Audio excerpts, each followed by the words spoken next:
اس طرح کی سٹینڈرڈ، اس طرح کی فیسلٹیز، اس طرح کی صفائی، یہ میں ایکسپیکٹ کرتا ہوں کہ انشاءاللہ آپ ایک رول ماڈل بنیں گے باقی بھی سارے گورنمنٹ ہاسپٹلس کے لیے. کیونکہ ہماری ملک جیسے ایوالو ہوا، ہم تو پہلی جنریشن ہے پاکستانیوں کی جو ہمارے والدین تو ایک غلام ہندوستان میں پیدا ہوئے تھے، تو جو ہم نے شروع میں گورنمنٹ ہاسپٹلس دیکھے ان کی بہت اچھی سٹینڈرڈ تھی. ہم سب، میں، میری بہنیں، ہم سب گورنمنٹ ہاسپٹلس میں پیدا ہوئے تھے، اور کبھی بھی کسی کو کچھ ہوتا تھا گورنمنٹ ہاسپٹلس میں جاتے تھے. تو پرائیویٹ ہاسپٹلس کا تو کانسیپٹ ہی نہیں تھا. لیٹ سکسٹیز میں جا کے پرائیویٹ ہاسپٹلس شروع ہوئے پاکستان میں. اس سے پہلے سب گورنمنٹ ہاسپٹلس میں جاتے تھے. اس سے پہلے تو ہمارے جو سربراہ بھی تھے وہ لنڈن میں اپنا علاج نہیں کرواتے تھے، ان کا علاج پاکستان میں ہوتا تھا. بدقسمتی سے ایک بہت بڑا 70s کے بعد تباہی مچی پاکستان میں. جو نیشنلائزیشن ہوئی اس نے یونیورسٹیز کا، اسکولز کا، ہاسپٹلس کا سارا سٹینڈرڈز ہمارے نیچے آنے شروع ہوئے، اور اس کی ایک بہت بڑی وجہ تھی. دیکھیں کوئی بھی ادارہ، اور ڈین صاحب آپ کے لیے بھی اور برکی صاحب آپ کے لیے بھی، کوئی بھی ادارہ جس کے اندر سزا اور جزا کا نظام نہیں ہوتا وہ کبھی کامیاب نہیں ہو سکتا.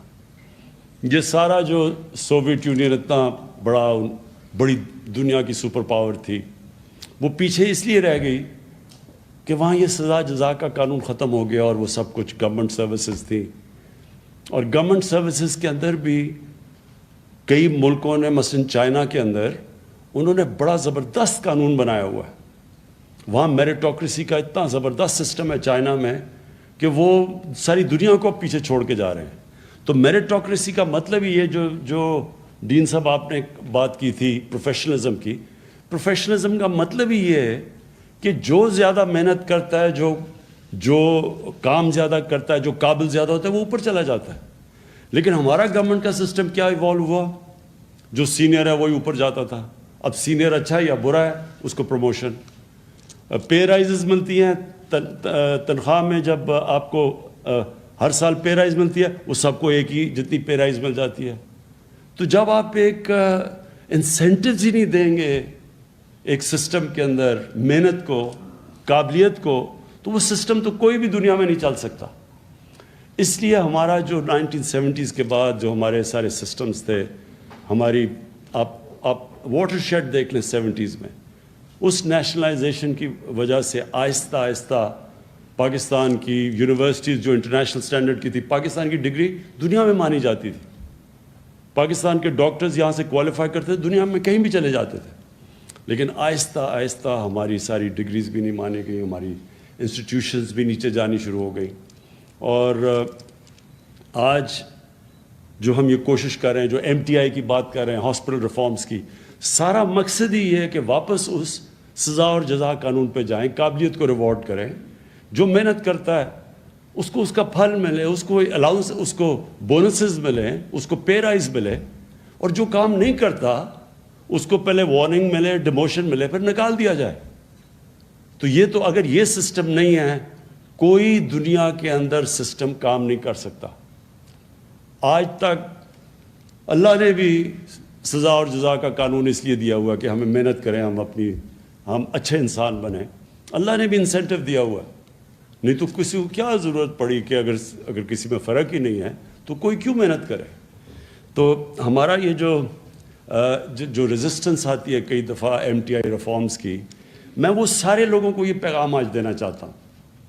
کئی میں سوچتا ہوں کہ ڈاکٹرز اس کے خلاف ہیں. کیسے آپ اس کے خلاف ہو سکتے ہیں؟ کیا آپ چاہتے نہیں کہ آپ کے گورنمنٹ ہاسپٹلز اچھے بنیں؟ کیا یہی چاہتے ہیں کہ گورنمنٹ ہاسپٹل میں صرف غریب آدمی آئے اور پرائیویٹ ہاسپٹل میں پیسے دے کے آدمی جائے؟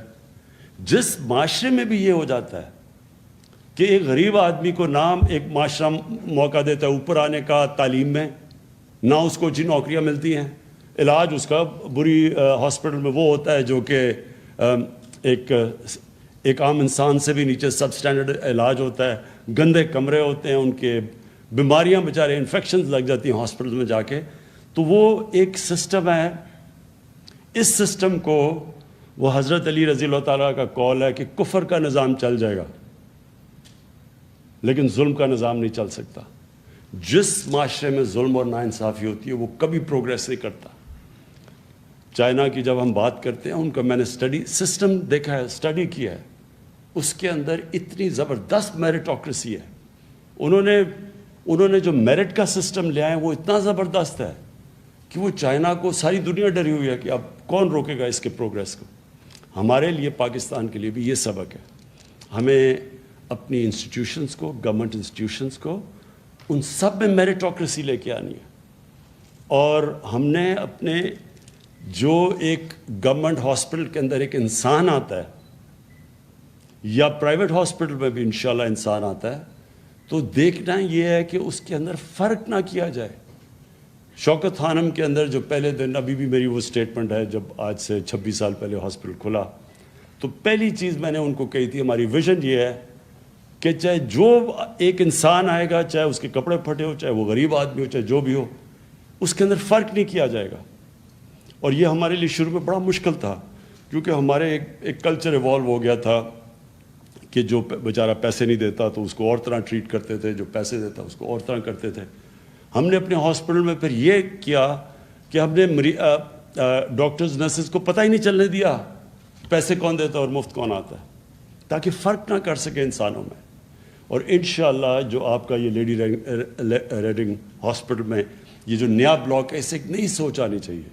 جو بھی ہاسپٹل میں آئے گا اس کے اندر آپ کو میں یقین دلاتا ہوں کہ جب ایک مریض کو جو تکلیف میں آتا ہے, اس سے آپ کے صرف جب رویہ ٹھیک ہوتا ہے, آدھا تو وہیں ریلیکس کر جاتا ہے. وہ جب وہ دیکھتا ہے کہ اس کو انسانیت, ایک نظام مل رہا ہے, ایک ہیومین سسٹم مل رہا ہے, تو اس کی آدھی بیماری تو وہ ریلیکس کر جاتا ہے. اور یہ بڑا امپورٹنٹ ہے.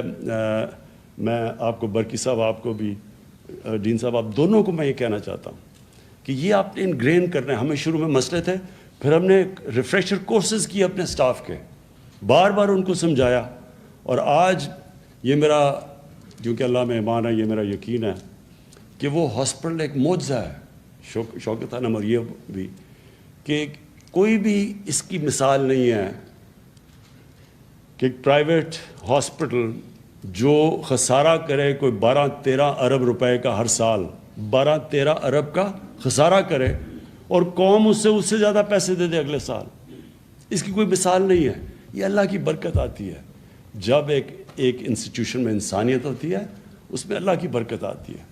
اور میں یہ چاہتا ہوں کہ یہ نیا کلچر یہاں سے شروع ہو, LRH سے, اور وہ سارے KP کے ہاسپٹل سے پھر سارے پاکستان میں جائے.